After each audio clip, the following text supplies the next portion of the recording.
Well, guys, today we're going to talk about Uranus and Venus meeting together in the sign of Taurus at the end of the month of March. And we're going to go into how this is a very beautifully rare kind of event that's been happening for the last few years. Rare in the sense that this time around we're connecting with that North Node and we're on a hot spot that was in the sky this summer. So this is going to be about money and love surprises and maybe some radical changes. I'm going to be talking today with Natale, Astrology. Her name is Lindsay, and I adore her channel. We're going to go into the whole deep dive of the archetypes and what this might be about for you and for humanity. And then secondly, I'll be doing the all signs by myself because this is Venus. I'm trying to be very Venusian. That's like over the top. And I'm going to be bringing her into the room as we speak, letting her into our room now. So hang on while I open the door for our guest. So we have Lindsay with us today of Natale. She's Italian astrology, and what I want to ask you a bit about now, just about you before we start talking about Venus Uranus coming up this month. What is your background? I think you're a bit of an eclectic type, from what I can gather. Yes, I would say I'm very eclectic. I would define myself as Uranian. I am perfect probably to talk about this conjunction because in my chart, I do have Uranus conjunct Venus in the first house. So it's one of my favorite energies to talk about. It's very eclectic. It's very alternative. And that's how my astrology is as well. It's quite alternative. Oh, that's so cool. When we made this agreement to do something together and we had to pick any topic, I had no idea that you were the Venus Uranus first house being. How beautiful is that? Surprise. There's a synchronicity for you. So wonderful. So, Venus is meeting with Uranus, and this is something that happens every year, but in the sign of Taurus since 2019 to 2026, I believe. And that repeating cycle in Taurus is really highlighted, in my view, with that North Node transit last summer and now again, last spring and now again this spring.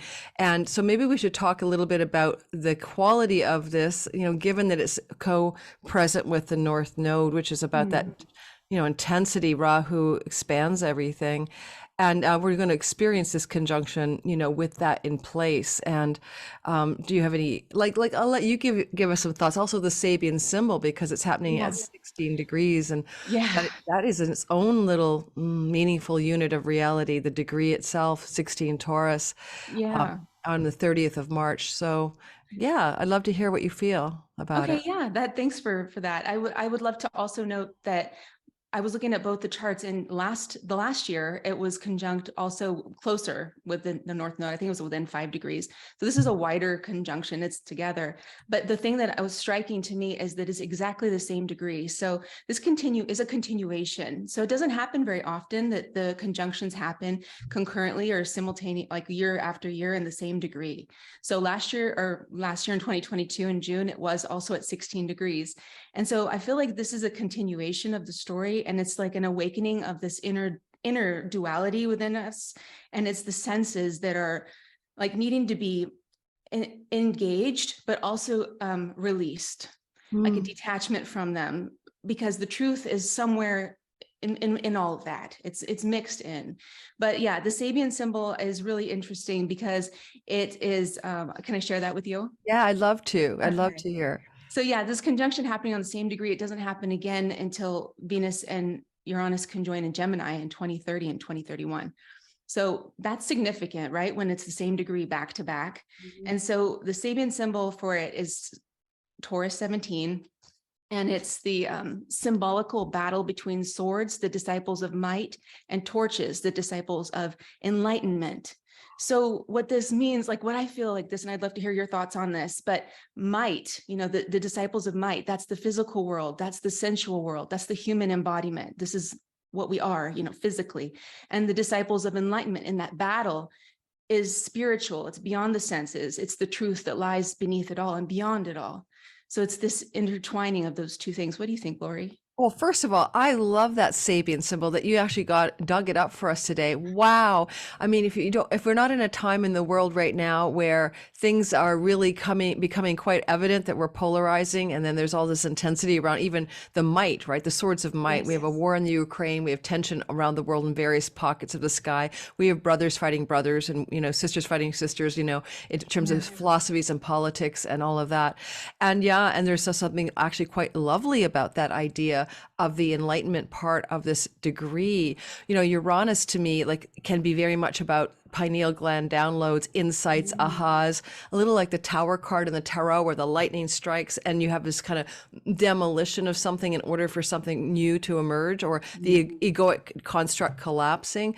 And then you end up with, you know, Venus, of course, a benefic in Taurus, which is her home sign. So if she's going to try to pull some kind of tower-like moment into our sky this year and last year, but you know, here she goes again. This can be an extraordinary event, as well as each of us having a collective moment and an individual moment of some revelation. And you know, even at that, even as we say the North Node is present and it was there last year, we're coming off that end point here, or that we're in the tail end of, or we're in the orb afterwards. That's probably the way to put it, of last summer's very rare synodic cycle. Happens every 15 years, where the North Node of Rahu, fate and destiny, meets with Uranus. Last happened in March of 2007 in Pisces. This time it happened in Taurus, right around the same degree where we're having this Venus-Uranus event. And last year, Mars joined in, triple conjunction, which hasn't happened since Alexander the Great. Oh, yeah, I remember that. Yeah. So there's kind of like that, like, you know, you got to think of hot pockets in the sky, right? Like where things have been happening and it's almost like a pre-seasoned, and it's like a supercharged area around 15, 16, 17 degrees of Taurus. You know what we should do, Lindsay? Let's show the picture so people can see it for a minute, because I almost forgot about that, and they can see what we mean by hot pockets in the sky. Let me think of my microwave. Hot pocket. It's gonna be a hot pocket. Anyway, there's the Venus conjunction right here, and why it's the hot spot is because that's where last year we're having the same energy happening for the synodic cycle of the North Node Uranus conjunction at the very end of July and the very beginning of August, with Mars right in that triple conjunction. So not only do we have this rare North Node event last year, this year, amplifying things, but we also have that season sky story that we didn't have last June. So that was happening at the same degree, huh? It was pretty close. It was either 15 or 17, like it was in that area. So yeah, and I can't quite recall, but it's in that same zone. That's incredible. It wasn't the same Sabian symbol, I don't think, which is interesting because I don't really, even though I did a whole webinar on this thing, you know, I don't remember exactly. Maybe it was that Sabian because when you read it, it was familiar. So it's very possible that conjunction of last summer was really right there as well. And I always give a nice orb, you know, so it was happening within a degree of that degree. So it's like, that sky spot is sizzling. It's sizzling. Yeah. I want to share with you a little more what Rudyard says, if that's okay with you. I'd love to hear. Yeah. Okay. So Rudyard says, in seeking further and further clarification of newly discovered truth, we're required to develop warrior qualities and fight the real forces of ignorance, domination, and greed. And so this is all about that body, the spirit versus the physical, right? And what's right and what's wrong. And so like a warrior also has to decide. It's really black and white. You can't have indecision, right? When you're a warrior, when you're fighting. But we need to like also think about, are things black and white? So that's what this is really about for me. And that's what Uranus and Venus is. It's like, it's a real pinpoint on, are these things that we experience with our senses, or these things that we need to do? Like, you know, Carl Sagan said, did you ever hear the pale blue dot, where he talks about? Oh, yes. Yeah. Can you go back into the pale blue dot? I forgot what he says about it, but yes, I remember that phrase. Yeah. So Voyager was leaving, and they turned it around. It was leaving, you know, the place where it could see Earth, and they turned it around and took one last picture of Earth, and it's in this beam of light somehow, and it's just this pale blue dot. And he just says this most beautiful stuff about how everybody that you've ever loved, everybody you've ever heard of, everybody that's been famous, everything that's ever happened that we know of happened on this little tiny pale blue dot. All the fighting, all the wars, all those things. And it's so mundane, you know, it's like so ridiculous when you look at it like that. And that's what Uranus for me is. It's like, what's beyond all this? We're doing these things that are just that don't really make that much sense when you pull the lens way far out, you know? Yeah, I know. I can almost feel myself looking down at that, or over at her from space, the pale blue dot, and getting a perspective. Yeah. and really seeing, like, here's what I would love to see, you know, Uranus, Venus, and Taurus, some kind of a UFO event that's really negotiable. You know what I mean? Like, it's not, maybe it's a balloon. No, look at it, it's sitting here. I always joke, on the White House lawn. It's like the movie Arrival. Yes. You know, what could happen with Oh, I this? love that. Uranus is often connected to UFO events anyway, and so, or UFO themes, and of course it's in Taurus, which is a fixed sign, doesn't like change, but it's also about Earth and Earth matters, and of course, like, Earth-based shock and awe would be nice, but in a Venusian way. So imagine that you know, the UFO lands on the lawn, and out come these gloriously gorgeous-looking aliens. Imagine, right? That would Imagine, be and we're like, definitive. oh my God, the new Instagram crowd. It's them. It's the aliens. I just saw the weirdest thing this morning, Lori, just a synchronicity. I was watching this girl talk about the new Kim Kardashian swim line, and the whole entire advertising theme is aliens. So they have the bodies of humans, and they've photoshopped alien heads onto these women. That is a synchronicity. Yeah, as if they're wearing Kim Kardashian's bathing suits on the beach, and they're aliens. Okay, now that is so much fun, because I had no idea about that. But now that I think about it, it's a really great pilot show where they do land on the White House lawn, but they come out looking like model superstars. The next thing we know, they're the new micro celebrities or massive celebrities. Right. That would be very Venus Uranus. Yeah, we're laughing at that, but watch it, guys. Watch around the 29th, maybe the 27th, 28th, 29th, 30th, and a couple days after, it's kind of all hot in the sky. If something doesn't come out of the ethers to do with the words, you know, UFO, or, you know, shock awe stuff to do with we're not alone, that could really, you know, be exciting. Actually, for me, I think it's exciting. I think we need a shake up in this world and get us that pale blue dot perspective. Yeah, the pale blue dot perspective. I love that. Mm-hmm. But yeah, how do you feel like it can play out in people's lives, Lori? Like, what do you think for? Yeah, so it really depends, you know, obviously for the people who are Taurus rising, especially sun and moon people, it's really all about them going through this longer arc of identity shift. You know, if Uranus is going through your sun zone, it could be about purpose and career. Moon, your, you know, mom, your life, you know, your safety needs, your home. But those rising sign Tauruses, especially, getting a huge amount of reveal around, you know, shaking free and breaking free, maybe, of constructs of self that they thought were real. So it's a very profound transit for all the Taurus risings that I know. But in terms of each individual, you know, a lot of times people want a one size fits all description, and my problem with that is that it depends really on your ascendant sign. So then, in the sense of, if you're going to have a massive kind of rock shake energy, you know, your own UFO arrival story in your life, it's going to happen most intensely for the Aquarius rising, Taurus rising, Scorpio rising, Leo rising, because that's angular. You know, it's really hitting the angle, it squares you or it opposes you. And especially, of course, if your rising sign degree is anywhere near the 16 mark. Yeah, definitely. Mm-hmm. Yeah, definitely. Yeah, I know it's really hard to pinpoint just something that's very generic, but you make it a good point that if it's angular, then it's going to be much more prevalent. Definitely.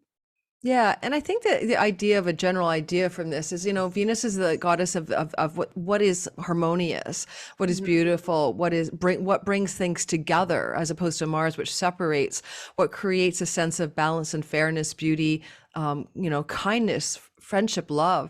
And, you know, so when she's there in her dignity and she's with Uranus in this hot spot in the sky, I like, even as it's like intense energy, it feels like the overarching story is a happy ending. Yeah, I totally agree with that. I don't think I think what it is it's a very alternative attraction. It's a very different feeling. It's not mundane at all. It's like, what do you have to do that's different to spark something? That's the general energy of this conjunction. I think even in the natal chart, it's just there's a more of an attraction to eccentricity, something that's different, that's going to make a feeling that it's not routine. Life has to be a little bit of a spark. And I think that's one thing that we could say generally, is that it could be a time to do something a little different, and to do something that you even simple, like drive a different way to work, or wear your hair a different way, or wear some different outfit or something like that. But also to be sure, like, not to do anything too extreme, like maybe cosmetic surgery or tattoos, stuff like that. It's kind of maybe a time to think a little bit more on that, because unless you've really been thinking about it for a while. But what do you think, Lori? Yeah, like, well, certainly in Taurus, it's definitely about you could get that, break out of the mold, haircut, tattoo, wardrobe, because it's Venus's sign and it's all about Yes. that which is aesthetically pleasing. But yeah, those are good points. I mean, normally you just go Venus, Uranus, you go, love stories that are outside the lines, unconventional love arrangements like polyamory or open marriages, or when it comes to money, it could just be very exciting and sudden and exciting money surprises or developments as a broad story. I think too, though, having this like seasoned bit of real estate that we're talking about is so critical. Like if you look at the big picture, guys, and everyone looking at our screen with this picture, Saturn has moved into Pisces. But during last summer in June, when this conjunction happened, we were dealing with Saturn squaring it from Aquarius, and so there was always this sort of like, I don't know what you call Saturn, arms crossed, taskmaster slash the boss of, you more like the stern principal or governess or something, looking down and over from Aquarius and going, well, you want to break the mold, but like, yeah, watch out here. I'm the boss. I'm fixed and I'm strong over here. There was a real duel between Venus and Saturn last summer. This time Saturn doesn't have that disposition anymore to kind of dampen or quelch or, constrain Venus. So, Saturn is no longer in that position either, especially at 2 degrees over here Yeah. of Pisces, but also in a whole sign sextile, more supportive of what she wants to do. And Venus Saturn energies are enduring love, enduring beauty, lasting, positive harmony of some kind. Yeah, they have the secret alliance, the way I think about them. It's like people don't talk about it much, but with Saturn being the exaltation ruler of Libra, right? Yeah, that there is really some bond that they have. And I think it's just the balance that they both appreciate, and maybe in different ways. Like Venus wants the balance that's harmonious, that's beauty, that's aesthetic. And Saturn just wants things to be right, like balanced as far as the balance of the heart and the feather kind of thing. That's how I feel like. Is it right? Absolutely, yeah, absolutely. And I love Saturn because I'm Aquarius rising, Saturn in my first house. So I get along with the dude, but a lot of people are always wary, like Saturn somehow, yeah, he's a malefic. But I mean, we like everything to look like Venus and Jupiter in our lives, happy, wonderful, joyful, bounteous, good things. But life is polarized. It's both the swords of might and the swords of enlightenment. And when I look at Saturn in the sign of Venus's exaltation, where she exalts when she goes there, she gets VIP treatment from in Jupiter's house. There's also a nice alignment between them right now, because she's like, hey, Saturn, you're hanging out in the place where I get the VIP treatment. Let me put a word in for you with Jupiter. Let's make sure that you get some like good foot massages over there in Pisces land. So there's already kind of a nice hookup right now as this is playing out, where even, yes, they have a secret alliance because Saturn's exalted in Libra, her home, but now she's looking over at a place where she normally feels really good. And he's there, Saturn. And I get a feeling along the lines of this can bring in each of our lives some kind of enduring, lasting, solid energy around Venusian themes. You could be about your art, your beauty, your relationships, your friendships, your pleasures in life. And then, Saturn is going to help bring it into form. I didn't put this in here, but we do have, of course, Neptune in Pisces, and he's been there since 2011. Let me add him. It just exited me off my screen, so I don't see you guys anymore. Let me fix that. We'll add him in there for people. So Neptune, everyone's talked about this Neptune meeting Saturn story in Pisces energetically. So it's been all over the E-waves, but there is an easy theme of that, an easy decode of if Neptune wants to have visions, dreams, fantasies, sometimes delusion, but he's got the, foggy transcendent vibe. And Saturn is just down to earth normally, and he has to deal with Neptune. And I think here, like, you could bring some real dreams into reality energetically, but then Venus is with a little bit of surprising, delightful shock and suddenness. Uranus is usually unexpected stuff. Don't you find that a bitch? Like you're trying to predict it as an astrologer for your clients or for your audience, and of course it is freaking unexpected. Yes. Well, every time I talk about Uranus, I have to throw up the I love you, babe. So I'm a total Uranian fan. So I don't mind it because I like that. I'm attracted to that. So yeah, for me, it's okay. But for sure, I love that you talked about Saturn in the dreamscape. I talk about that a lot on my channel too, and how I talk about it having like a bindle, having a little, it's on his little, it's like the old fashioned way the hobos used to move around with a handkerchief on the stick and catching dreams and trying to bring something very material. It can come through like in that sextile, the whole sign sextile, something unexpected, and in the material world, bringing those dreams, through that Uranus and Oh, Venus I connection. have a great story for that. Oh my Tell me. gosh. So when I was a kid, there was a TV show that I absolutely adored called The Friendly Giant. This is Canada, CBC production, Canadian Broadcasting. But it was really hokey, and it was a giant and a little hen. It was a puppet. Oh, And the hen went to sleep and had a dream that there was a tree full of jewelry and earrings and stuff. And in the little hen's dream, she took the earring off the tree and woke up, brought it back supposedly from her dream. And she was telling the friendly giant in the children's show about what had happened, and he said, yes, yes, little hen, which had a name but I don't remember. This is just a dream. This is just a dream. You didn't really bring back a piece of jewelry. And the little hen checks her pocket and it's there. yes. So My kind of story. I love that. this is so like, Neptune, Saturn just in a whole sign sextile to the shocking Uranian Venus thing. And out comes the piece of jewelry from your dream No. from the pocket. Like, oh yeah. Well, let's bring Ren Butler in because you and I love his book. We both have it. I just thought about now we may as well ask what he says about, oh, guys, Ren Butler. Okay, I'll come off of the sky screen for a sec.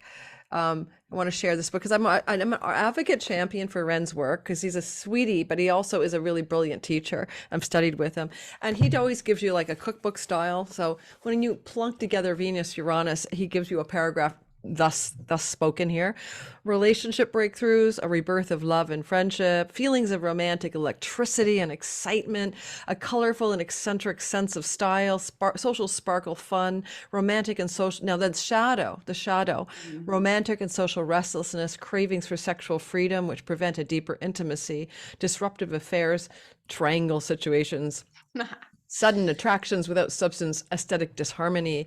And of course, keeping in mind that a lot of what he's talking about on the shadow may show up more with a square or an opposition. I'm not necessarily always looking at conjunctions as that difficult. I have found them like a merger energy. How about you? Yeah, same. I would love to talk a little bit. I have one thing that I brought up in my mind this morning about the shadow side, and it was the modern way that people are dating online with the apps, and how I feel like that's really emblematic of this Venus-Uranus conjunction, or Venus-Uranus energy in general. And that could be a shadow side version of it, because I don't know. I don't have personal experience with this. I've been married forever, but just from what I've seen is that I remember in the early days of the internet, like if you met somebody online, it was taboo. It was like something, and maybe I'm talking like the 90s, right? You did not talk about it. If you met somebody online, it was like, you can't meet somebody in real life. But now like that's just normal, and that's how people do it. That's like the way to meet people. And I feel like that it's commoditized humans. Like it's commoditized relationships, and it's made them Uranian, which is internet stuff, right? And it's changed relationships into this commodity where you're just swiping. And the relationships also are like products. So if you go on a date with somebody and you're having a good time, I've heard the story where this couple was having dinner and they were, kind of new relationship, and they weren't like right away sparking, but by the end of the dinner, they were kissing and they were holding hands. The guy goes to the bathroom, goes on his phone, starts swiping, finds another date, dumps this girl at the table, and goes on another date that night, and totally breaks the connection with her, even though they were starting to connect. So, I feel like that's that Uranian, like shadow side, Uranus, Venus. It's like, oh, that could be better.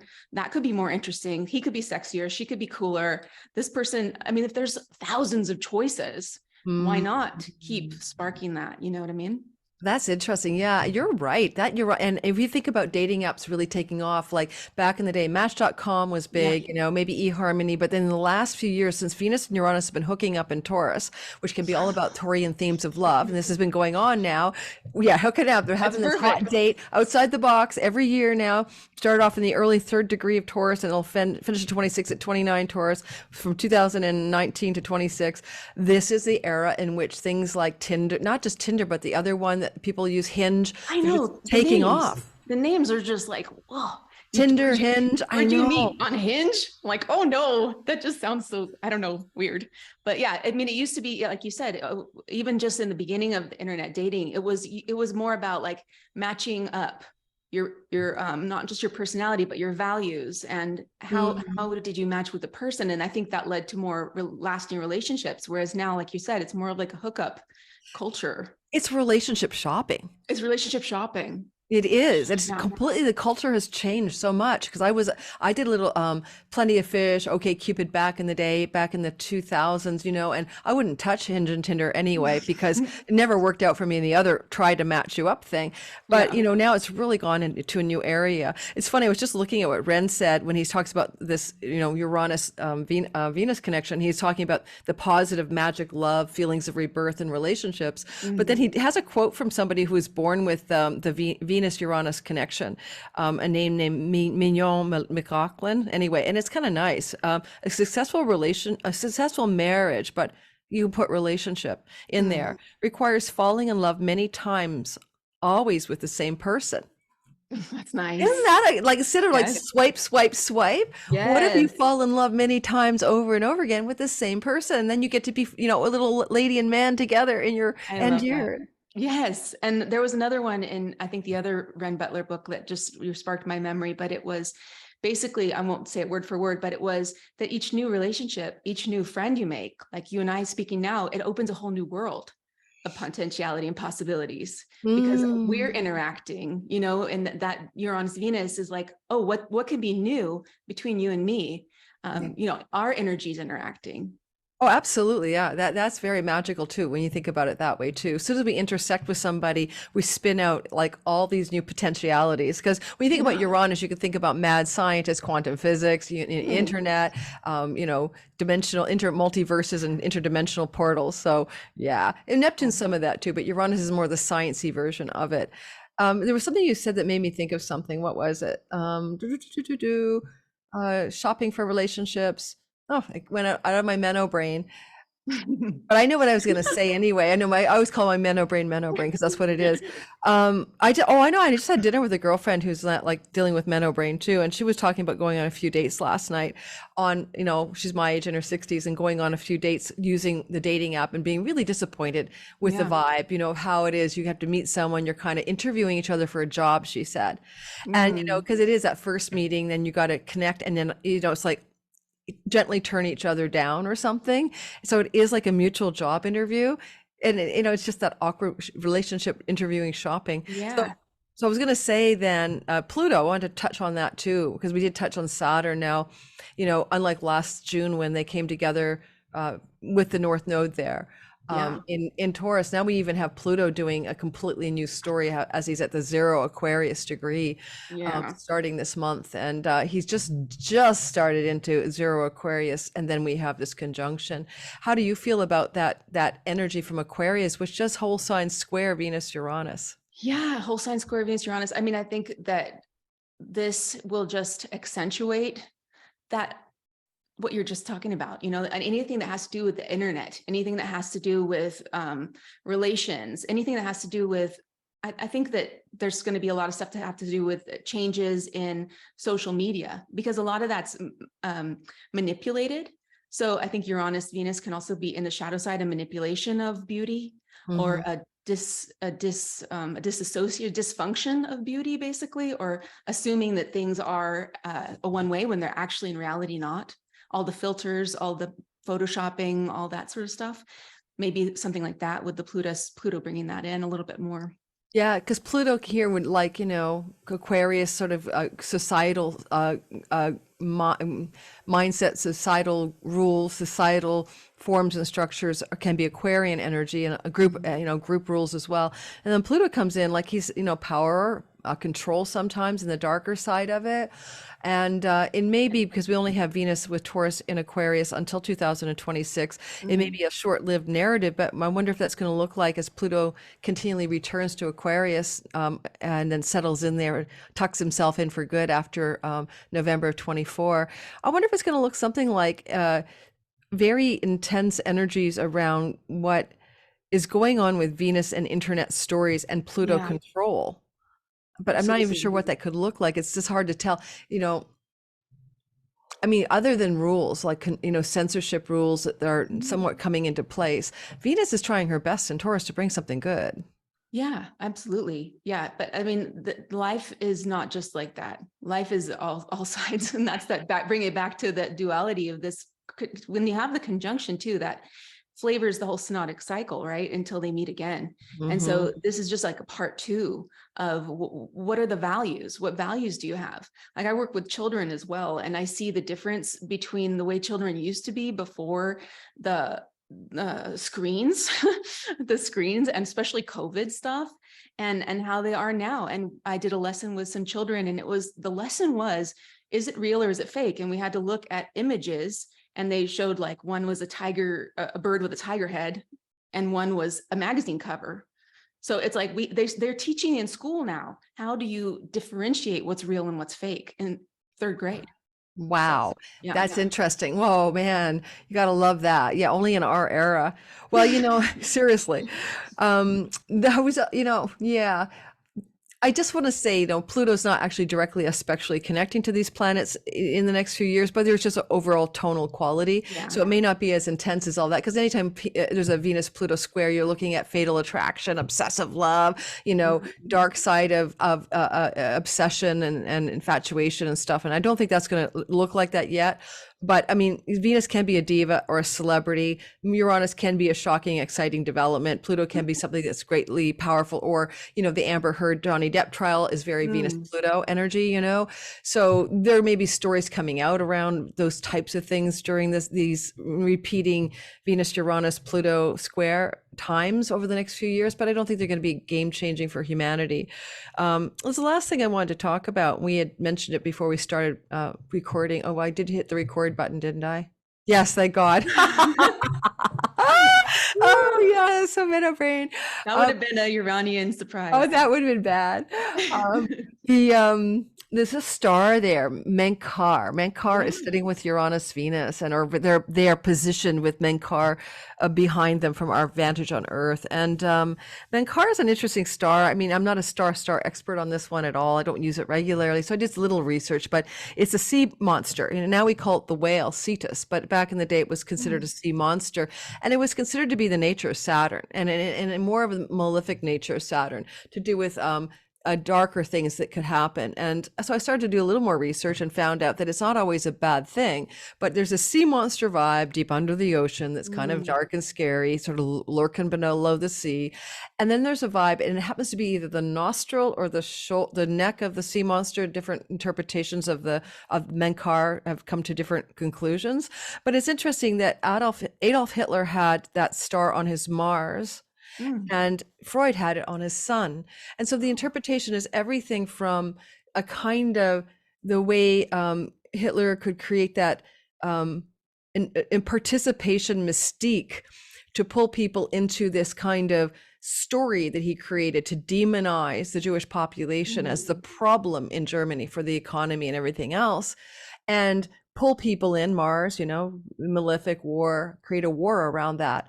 And yet at the Freudian level, the sun, Freud on his sun, it was his purpose, his career, to help us dive below the surface, to look at the deep id, the unconscious, That's so good. I know. And so this is very id-like to me. There's something the collective, deep, darker, unconscious sea monsters that drive us unconsciously are playing out right now. I totally agree. I love that. That's so interesting. Yeah, that's great. But it goes back to that, like Saturn and Pisces too. and that it is that under the water. It's what is under there. What are we bringing back out? The deep sea, and what are the mysteries of that? Yeah, that's really good. And it Well, also goes back to that the physical, like the physical versus the spiritual. I think it can bring it back to that as the well. enlightenment versus the might source. Yes.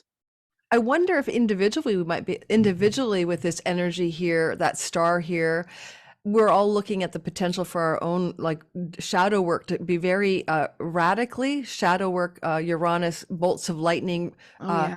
flashpoints of revelation, where we could kind of dispense with shadow within ourselves rather quickly, like have an illumination moment, like, oh my God, I must hate myself if I do that. It's not about me hating you or them, people being able to maybe own that. And then collectively, we also have a shadow that drives us, not Yeah. individually. I want to just share something, a funny thing that came to mind when I was thinking about the star with you now. When I was a kid, there was a show called The Forbidden Planet, a movie. It's still out there. You can Google it and watch it. And these people landed on a planet, and scientists, and they went radio silent. So a rescue team came to find them. This is a 1960s or 50s movie. So they came to find them, and everybody was dead, I guess, and there was one last survivor left. Anyway, what they found, the whole story is about the id. There was this machine that this alien civilization had created that the scientists had discovered, and you put this little thing on your head, and but the problem is that the alien civilization had died because of it too, because it was a machine that allowed you to maybe make your wishes true or something, but it didn't account for the unconscious, subconscious id, the shadow, the darker side of the mind. And it created an outpicturing of a monster that ravaged the planet and killed everyone. So the aliens, or the owners of the planet, the original habits, died. The scientists came and used the same machine, and they all died. So the rampaging id, right? Yeah, we just need Kim Kardashian's alien bathing suit models to show up, and then it's full circle. Oh my God. Well, we have a rampaging id right now because we still have war in this world, and that is rampaging id, if you ask me. Yeah, and what's behind that is really that's my whole point, is that there's something that is below the surface, and that brings it back to like Menkar. There's something that isn't really spoken about as much, and you're not allowed to speak about it as much. That's what's really flowing underneath, and it's more than just the power. That's the Pluto stuff, the power behind it, that might be, I don't know, we don't need to go there too far, but you know what I'm saying. And Yep. then what on the other side of that, even that Pluto thing, is that transformation through those experiences of what are we trying to get to spiritually. Like we have to have the war, we have to have the pale blue dot experience, right? We have to have a human experience. But the whole point of it is that Venus Uranus is this, well, think more. What's beyond the senses? What's beyond this physical, in Taurus especially? What's beyond these things? What's beyond your face? What's beyond your, physical things? Wow. Yeah. Because of course the Taurian element is so sensual, pleasure, earth based, but also tangible, real. What I mean? Yeah. It's like in the pentacle suits of the tarot, whereas Uranus is pulling away from that, like into more of the, shock and awe of revelation, and the collapsing of what you see is what you get. Yeah. Is Taurus, right? It's like, yeah, that's like sometimes a cigar is just a cigar, like that's a Taurus statement. That's a Freudian statement. That's a Freudian statement, but like, it's really like, that's what Taurus is. It's really like the salt of the earth. What you see is what you get. This is that, and yet then Uranus is no, like not necessarily. Pineal gland downloads, shock and awe, revelation, collapsing of and fracturing sometimes of norms that we think are like solid and immutable. And we get that kind of intensity there with Menkar asking us, what's below the surface of what you see is what you get? What's the id about there? And, in the world collectively, we've been going through a lot of disillusionment and a lot of shock and awe regarding things that have gone on in the pandemic and other variables. And then the reveals about the pandemic coming up with whistleblowers and maybe the Wuhan lab leak story and all of that stuff, leading to a kind of a collective confusion about what's real and what's not. Yeah. And so this is bringing that back to the body, which we have to have in order to have this experience spiritually. So that's the duality that brings it back to that too. It's this transcendence, but through, which is so complex, the physical, through the senses, and then to like, okay, now I've got that mastered. I understand that. But then you get these downloads, like you're saying, or you get these revelations, Uranian, that's like, oh, wait, but there's more. There's more, Yeah. There is, and there is more. Wait till those aliens with the bathing suits show up. Then we'll have the final say. Yes, we will, Lindsay. They'll go, oh my God, Lindsay and Lori predicted it. Like, oh my God. You All heard right, it well, here first, right? I know you heard it here first, guys. So let's playfully round up because I'll be doing the all signs afterwards. So it's just this is our intro for the all signs. Do you have any fun, like kind of fun, playful? We already did the aliens with the bathing suits on the White House lawn. Any other thoughts about a playful prediction, maybe just for fun around the end of the month, anywhere from the 27th of March, maybe to I don't know, the first couple of days of April when this whole thing is kind of vibing out. A playful prediction. Well, I know that the Uranus Taurus or Uranus Venus, I'm sorry, in Taurus you can like boil that down to an image, and it could be the peacock. That the peacock feather, basically, that's something that can come up a lot, and that's something you can be looking for, something that has to do with a feeling of showing off your beauty, no matter what the standard is. If you're an alien in a bathing suit, you're beautiful. If you're Exactly. Doesn't matter how many eyeballs you have, they're all gorgeous. Just get the right makeup. Yes. Get the right You're makeup for all beautiful. 12 of your eyeballs, and you'll be Yes. on Instagram, you'll be a hit. Just the way you are. Just the way you are. Totally. It's definitely you be your own kind of beauty. Yes. Get the tattoo that you want, not the one your mother says you should get. Definitely go with that direction. And I'm getting my hair cut soon too, so maybe in preparation for this, I'll go get a hair and color cut thingy that takes me way outside of my comfort zone. You have Stretch. beautiful hair. So yeah. Oh anything yeah, you well, do is going to be yeah, I always complain, but because I had COVID and I have really thick hair, but I had Beautiful. COVID and I lost at least a third of my hair and it stopped falling out again. Thank God it's coming back. So anyway, it was a pleasure to no, seriously, all my regulars know about my hair malaise. It was I love you. so let's make sure people can find you. So I'm going to have the El Natale Astrology channel link below. And of course, anywhere else people could find you, I'll link. Do you want them to hit your website as well? I can put that below. Yeah, it's simple. It's just elnatale.com. And you do personal consultations for people? Yes, I do. Okay, perfect. So the reason she's on my channel, guys, to finish up is I don't know. Somehow I stumbled across your channel way when you began doing videos before you got really popular. She's growing really well. No, seriously. I mean, your first 3 or 4 videos, and I was like, oh my God, this woman is really cool. And just so you know, if you're listening, you want to go check her channel out. She really does make it fun. Like, go watch her Pluto video because it's like full of like really good. What do you call it? You do good production value, and she jumps in pictures of Darth Vader and stuff. And she makes it like watching a good show, really good Thank you, show. Lori. Thank you so much. And I just appreciate you so much. And I've been watching you for a long time too. So I feel like this is just a special opportunity and finally get to meet you. Oh, This was yay. really Yeah, me nice. too. Me too. I've been stalking you for a while. All righty, guys. So thanks, Lindsay, for being here today. And when we sign off, we'll sign off too. I won't hang out with you because I've got to go shopping. Yeah, yes, because Venus is calling. Okay, time to go. I got to go buy a dress right after this, and I'm meeting my daughter to do that with her. So, so great. So, mwah, and I will let you have the recording before it's up. If you want to mirror it on your channel and stuff, you're welcome to as well. Thank you so much, Lori. You're welcome. Appreciate You have a wonderful day, honey. Take care. Thank you. Bye bye.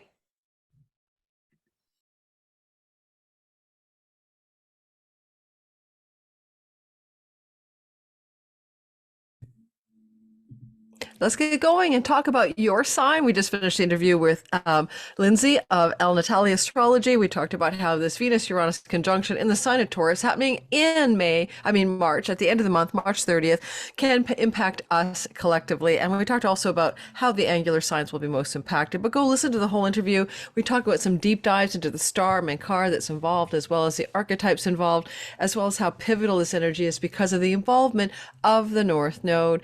And we're going to now talk about you and the star Menkar, and we're going to talk now about you and your sign as we go through this. Remember, your rising sign is the most accurate. It defines you specifically. The sun can be father, mother. Sun can be father, moon can be mother, sun can be purpose, moon can be your safety and home needs. And so you really want to go with your sun, your rising sign, because it's about you.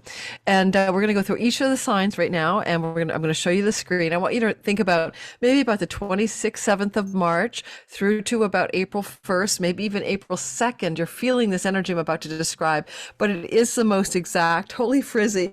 It is the most exact on the 30th. Yeah, that's crazy. Those are baby hairs. I had COVID and now I'm growing a bunch of baby hairs back because I lost a ton of hair for a while. You know, it's hard to tell, but I had a lot of it. All right, so Venus, only on a Venus video do I talk about my hair. So I'm going to show you the picture of the sky and we're going to roll through all signs, okay? If you haven't ever cast your chart before in whole sign houses and or gotten your ascendant degree down, check my free video tutorial in the description box on how to cast your chart in whole sign houses. Same tutorial will teach you how to find your rising sign. You'll need your birth time in order to do that. All right, Kai, so here we go from Vancouver, Canada. Let's get this show on the road. We're recording this early on March the 10th, and this will be available in my Patreon community beforehand, and then you guys will get it later. So if you like that kind of early access ad-free shit, excuse my language, check it out. $5 a month plus two Zoom meetings with me a month, all for only $5 a month. It's pretty darn good. All right, so here we have what's going on in the sky, and we're starting with Aries. You can see the Venus conjunction. Put it a day before. This is March the 29th. It's building up. Saturn, we talked about earlier, has now moved into a whole sign sextile to this event, and that's the first time we've seen that happen. And we also see that Pluto, for the first time, is also in a whole sign square from Aquarius. That is Eros beside him. And I put it in here just for this section because Eros is about Cupid's arrow, falling in love, such themes, and passion. And it's kind of interesting that that's sort of overlording a whole sign square to the Taurus part of the chart. So there could be some serious passions incited here. All right, if you are an Aries rising, this sort of sudden shock or awe or excitement or development is in your second house of earnings and your possessions, your resources, and sometimes your values. And when this Venus comes here every year, she might up-level you financially. A lot of times an Aries rising can count on this transit yearly, Venus going through Taurus, to bring some kind of financial success or ease to your life, or to allow you to buy a fancy possession.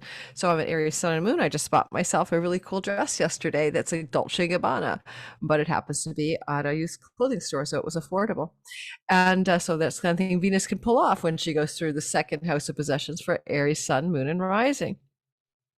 Now, as she's going through here, she's bumping into Uranus around the 29th, 30th, most exact, maybe the day after as well, April 1st, I guess.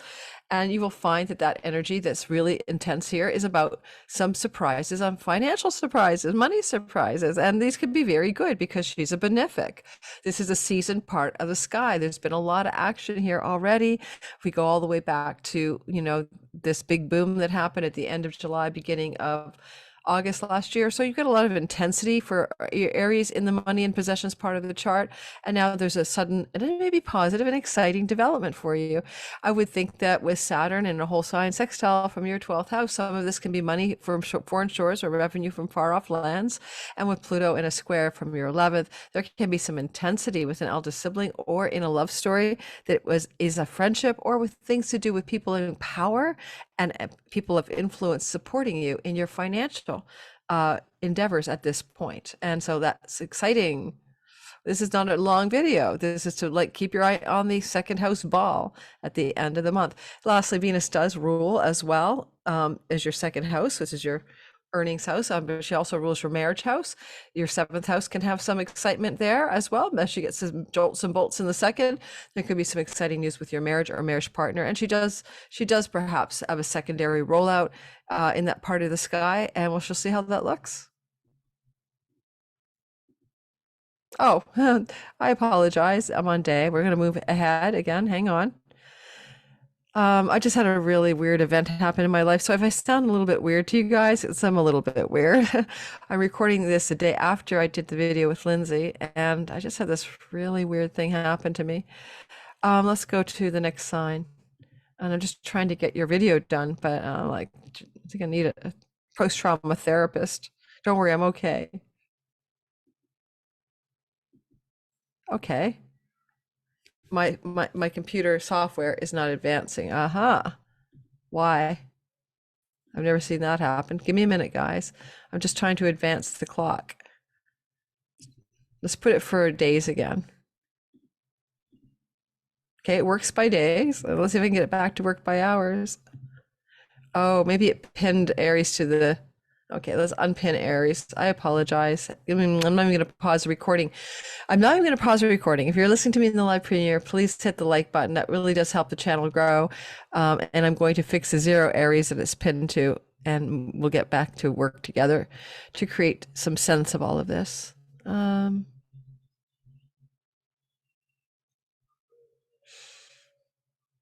Okay, there we go. There we go. There we go. There we go. You're kidding me. And it's still not changing. I'm just going to pause while I fix the software. Don't let anyone ever tell you that Astro Gold isn't full of glitches. It drives me nuts sometimes. Yes, I fixed it. There's so many glitches on this latest edition. I mean, I can list them to you.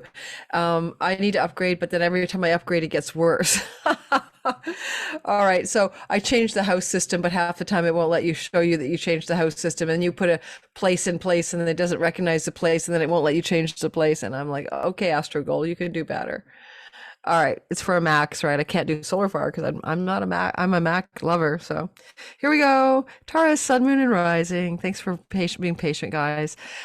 Basically, what you've got going on here is a Venus and Uranus conjunction happening, of course, as I said in the intro video, ever since 2019 to 26. And here we are again, a yearly upgrade of identity, a yearly chance to glow up yourself, not blow up yourself, to glow up yourself. And, honestly, for some Taurus people, especially rising, it's the time of year when you get a mohawk, okay?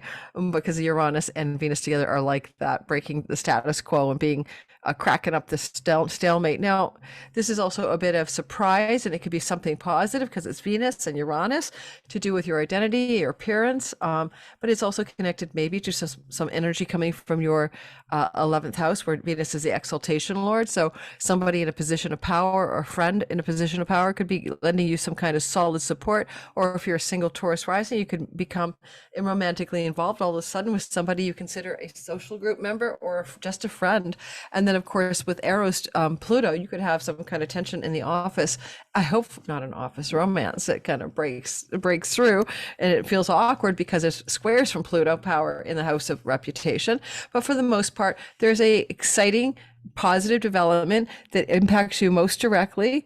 It has to do with your sense of your body, yourself, your identity, and it looks really good on you. So I like this a lot, and I'm hoping this is going to be something that you like a lot as well.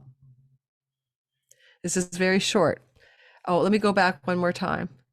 And because Venus is the lord of your sign, and she is very particular to you, and because she is your helmsman, it's a very important time of year every year when she goes through Taurus. But don't forget, she's only with Uranus and the North Node in a very rare synodic cycle. So exciting, right? Enjoy it. Gemini, Sun, Moon, and Rising, there's a kind of a surprising development. It could do with money and revenue from foreign shores, or some backroom deals and negotiations that are surprising but positive, especially in your career area. And also possibly a kind of surprising and unexpected romantic engagement with somebody, and it allows you to get very inventive and have some experimental and exploratory bed pleasures that are outside your normal comfort zone. With Pluto and Eros in your 9th house, there's some tension, but also passion coming from the house of foreign lands, foreign shores, and things to do with education, higher education, book publishing.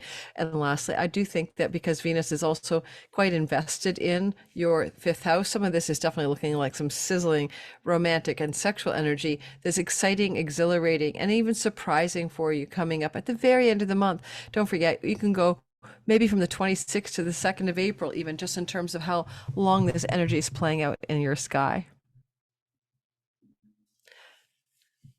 All right, Cancer, Sun, Moon, and Rising sign. In your story, this is definitely a little shock and awe going on in the 11th house of good spirit. But, Venus is benevolent and positive. And for the most part, this could be something to do with the surprise delivered to you during this time by a friend. Maybe the 26th of March to the 2nd of April, surprising developments with an ally, a friend, a large social group, or even windfalls. Pennies from heaven can happen in the 11th house. And this is like full of that kind of excitement. So for some of you, Cancers may have a sudden rush of money or sudden great gain or greater gains in your career. The Saturn whole sign sextile from the ninth, especially if your career involves ninth house matters, advising, guiding, counseling, spirituality, book publishing, legal matters as well. And Pluto is like kind of whole sign squaring from your eighth house, but it is a money house, and anything with Venus and Pluto can be a wealth yoga. But I would say also sometimes for some of you, this could look like secrets being revealed about love and romance. But is it bad or is it good? I think it's just what it is. If any secrets are spilled for Cancer rising, Sun, or Moon, just go with it, roll with it. The good news is Venus is a good girl and she's bringing you something positive.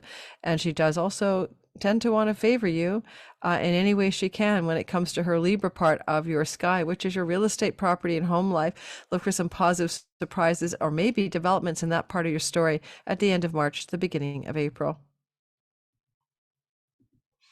Leo, Sun, Moon, and Rising. When this happens to be the yearly, ever since 2019 to 2026, meeting of Venus and Uranus in your 10th house, this is the time of your life that's been ongoing where you're getting some sudden exciting surprises in your work and career path. And this is where something could really pick up for you. And you could all of a sudden get a promotion or a raise or some favor from a powerful person, even a female, in your work and career space. And you've got some support and whole sign sextile from Saturn. So it could be definitely like getting some kind of buyout, payout, extra creds, tax rebates, but also things to do with work money as well in a chunk coming to you. Like, what do you call it when they give you a chunk of money, like bonus money or performance bonuses and stuff like that. And also, I don't know, the square from Pluto, Eros, whole sign in your 7th house could be tension with a significant other. But if you're single, this can look like meeting somebody that you want to get sexually or romantically or committedly involved with. And it could come out of the work part of your sky. There's always that possibility. And it could start off as a secret work love story, just for some Leo risings. Sun and Moon secondarily. All right. Virgo, Sun, Moon, and Rising sign.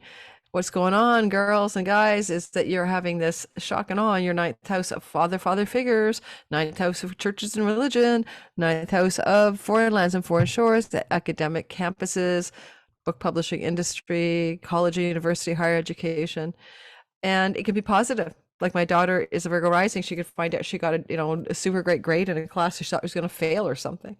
So positive surprises, exciting surprises, benefic surprises in your 9th house, or a sudden opportunity to travel to a foreign land, or if you're already on a foreign land, an amazing trip with positive surprises on the journey. So my daughter will be in Mexico, I think, during that time. So it'll be exciting for her because some good things are happening in the foreign lands house while my Virgo rising daughter is traveling. So think about those in your own life, especially if you're a Virgo rising, Sun, or Moon. Another Virgo rising friend of mine will also be traveling during this window of time. Will she be? Yes, she will be. Also, look to the idea here that quite possibly you're getting some kind of positive glow up and support from a significant marriage partner type relationship or business partnership. This would be really good for getting an agent if you want to, if you're into the book publishing world, or just getting a deeper connection. It's quite exciting, fun, and also yay with a significant partner involving travel to foreign lands, churches, temples, religions, and spirituality. Some tension from Pluto, whole sign wise in your 6th house, with a lot of Eros. If you're starting to date somebody, it just could be erotic tension. And it could literally be you're dating someone from a foreign land, or you met someone from a foreign land, or you're traveling, you're starting a romance in a foreign land. That's for the single Virgo risings, Sun and Moon secondarily. Libra, Sun, Moon, and Rising sign. So in your sky here, what you've got is you've got the energy of a yearly, this time is the 26th, 27th of March, maybe through to April 2nd, you'll feel it, a kind of a yearly jumpstart of possible money coming your way in chunks. The chunky money 8th house can be like a rebate in your taxes. It surprises you, some kind of inheritance money coming through, some resources from your spouse, maybe something to do with good news around mortgages or loans and things like that. So this is a positive, or in stock taking off in the stock market. This is a positive time for you regarding those matters, and it's going to be something that you're going to experience all the way through to 2026. But we also have the North Node here, as I said in the beginning. Go listen to that. So it's got extra special juice, and it could be quite amazing. And we got some support from Saturn in the sixth house of debts, and therefore debt relief, also tenancies and pets, good financials around all of those themes, pets, tenancies, and debt relief. Also good news in your workplace can come out of this particular moment because Venus exalts the house of work and health routines. And lastly, there's some tension from Pluto and the erotic love stories of Eros and romantic love, Pluto, power, intensity, attraction, and all that, not necessarily even fatal. And then what happens is that you got like Venus, in the eighth house. This smacks to me of some of you Libra risings starting up a secret love affair, maybe from your workspace, or dating somebody but not telling the world. Okay, some of you Libras may do that. Scorpios, sun, moon, and rising sign in your chart. This is a story of Uranus and Venus ever since 2019 now to 2026 coming together in your seventh house. Now, this is marriage, right? This is your marriage house, or significant partnerships of all kinds, including business. Sometimes it's legal contracts. Some surprises are coming from here. They look positive. It's Venus. She's benefic in her home sign. And, if you are in a relationship and you've been wanting to make it more committed, a whole sign sextile from the fifth house could mean commitment and romantic love. So maybe you've been dating, or maybe you've been trying to get this thing to commit. Now there's a surprise. Someone's going to put a ring on it, especially if this romance is involving anyone older than you.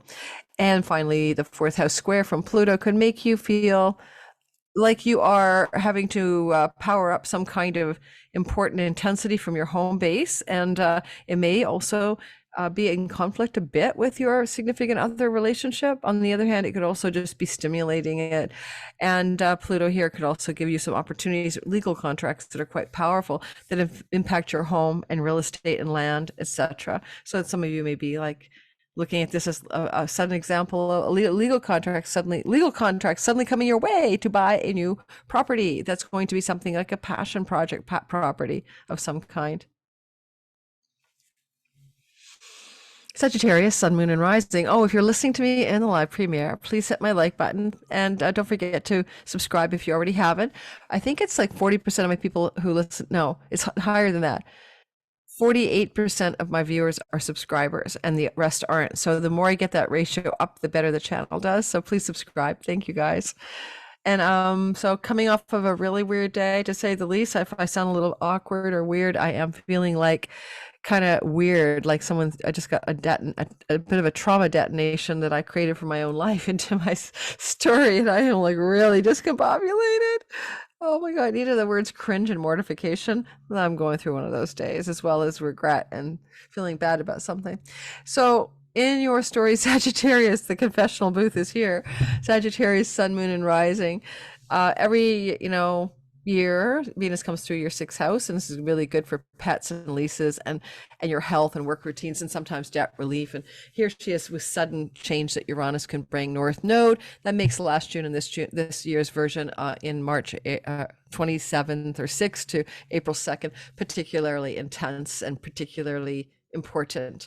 And possibly what you've got going here is some sudden developments, a sudden opportunity to get a new pet, a sudden discovery that you're or a sudden new place to lease or rent out. Either one, be a landlord and leasee, doesn't matter. Saturn in the fourth house of home means for some Sages it's an opportunity, exciting, positive, to rent a new home or to rent out your home if you're looking for someone to do that, to take your home.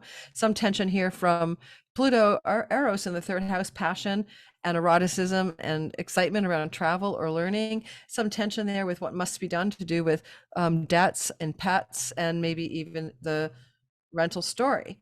But on the other hand, Pluto on the third house, Venus in the sixth, and all of that can mean a sudden new relationship developing with a lot of intensity and passion from something to do with travel and things you've been doing by traveling, especially if you're single. This could activate a travel romance or an educational setting romance.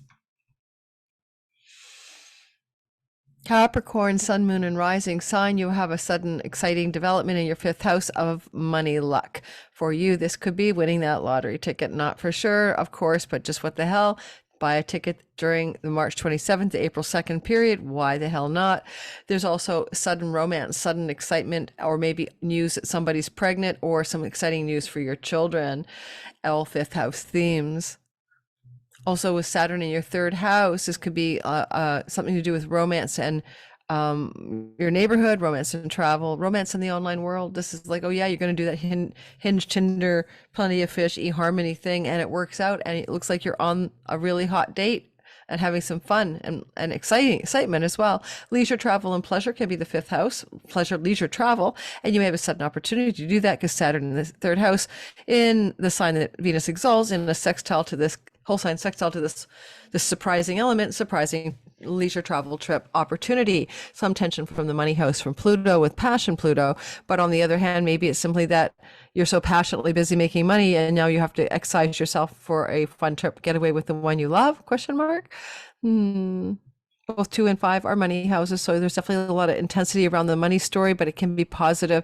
Even with a square, it is Venus, and it's only a whole sign square, so positive potential money stories that bring you lots of excitement and ardor and passion as well. I'm an Aquarius rising. Here's what we've got. We've got this home shock base. Are we going to move? Are we going to change our home? Are we going to find some exciting surprises in our home? Are we going to walk into our home one day and find that there's a pile of millions of dollars under the sofa left by the last tenant, and it's now yours, finders keepers? Oh my God. Okay, I'll go for that. Well, I just saw 2 Canadian geese flying by. Hey, mate for life. You could definitely have some surprises in your home, and it could be very positive. And because you've got some Saturn support, a whole sign from this exaltation home of Venus, whole sign sextiling from the second house, whatever this exciting surprise is about to do with home, property, real estate, and things you're doing in the home, it's very lucrative financially or offers up some stability in your finances as well. Look for positive surprises, therefore, around the 27th of March through the 2nd of April regarding the theme of your home life. Go back to, say, last June and what surprises happened then as well, or positive developments may have been occurring around the themes of home. I'm trying to remember what that was for me. I think that's when the lady I was renting from said, hey, I'm going to go to Europe. Why don't you just stay longer or something like that? That was one option of what had happened last June. Yeah. And then lastly, Pluto's squaring from the first house with Eros, but it's a whole sign square. It's not direct really, but there is this power, intensity, passion that you are embodying because this is happening in the house of you, especially if you're an early born Aquarius rising, you're really feeling it and you're applying that to things to do with your home life. Now, with Venus lastly down in the fourth house, there could be a woman coming to visit you in your home. All of a sudden, it's quite the surprise, or some positive party surprise. Venus loves to party and the theme of home. Okay. All right. Or surprises from something you're doing in your home. And lastly, but not least, is firstly, but always first, is the Pisces sun, moon, but most often rising for accuracy.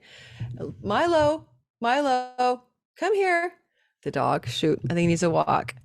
And you got a sudden, shocking, and exciting, exhilarating surprise in the house of trips and travel, siblings, aunts, uncles, cousins, nieces, and nephews. That's your third house. Look for that coming up for you on the 27th or so of March through to April the 2nd. Maybe something's going to really break through there. Some good news from a sibling, especially a younger sibling, but all siblings in general. Some opportunities for travel or sibling traveling to see you. Some exciting developments around learning. Maybe you'll have a chance to take a course or learn something. And some really exciting developments could be popping through your sky here to do with educational opportunities as well as the online world. If you have online websites and social media platforms, this looks like going viral, having something really take off or being very successful all of a sudden in a very exciting way.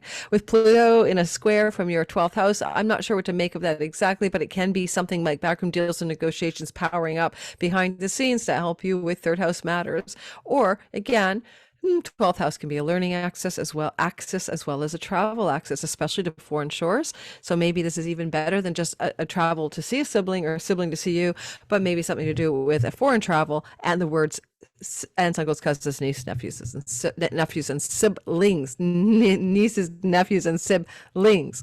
All right. I hope I didn't miss anything for you, but that's the best I can do. I am completely discombobulated today. If you got through my discombobulation and you're not mad at me, thank you. Please listen to the beginning part of this video if you haven't, because you're going to miss a really nice deep dive into the deeper meaning of what I'm talking about, not just the all signs, and also connect with me on all my platforms, but really only on YouTube. I can't stand Facebook. I posted something the other day. It was a political post. A politician posted something on YouTube and I forwarded it to my Facebook and it was dead in the water. It was totally shadow banned. I got literally zilcho, zero comments or likes in 24 hours. I don't like Facebook now. They don't want to do political newsy things anyway, for a lot of reasons I can't go into to explain it to you, but it's such a dead environment for me at this point. I'm never even over there. So connecting with me is best here or my Patreon community. I never thought I'd say that. I was an early adopter of 2008 and I always liked Facebook until the last 3 years. So yep, rest in peace, Facebook. Still listening to me babble in the live premiere and you have not hit my like button, why not? Please do. Please offer me a little bit of love today. I could definitely use some soul healing today. I already did my shamanic journey to heal what ails me, but I think I need a glass of wine. I really do. Thank you guys. Take care. My next video after this one, well, I don't know because I'm doing this so early, March 11th. It won't come out until near the end of March. That's how early Patreon gets this stuff sometimes. Ciao, ciao.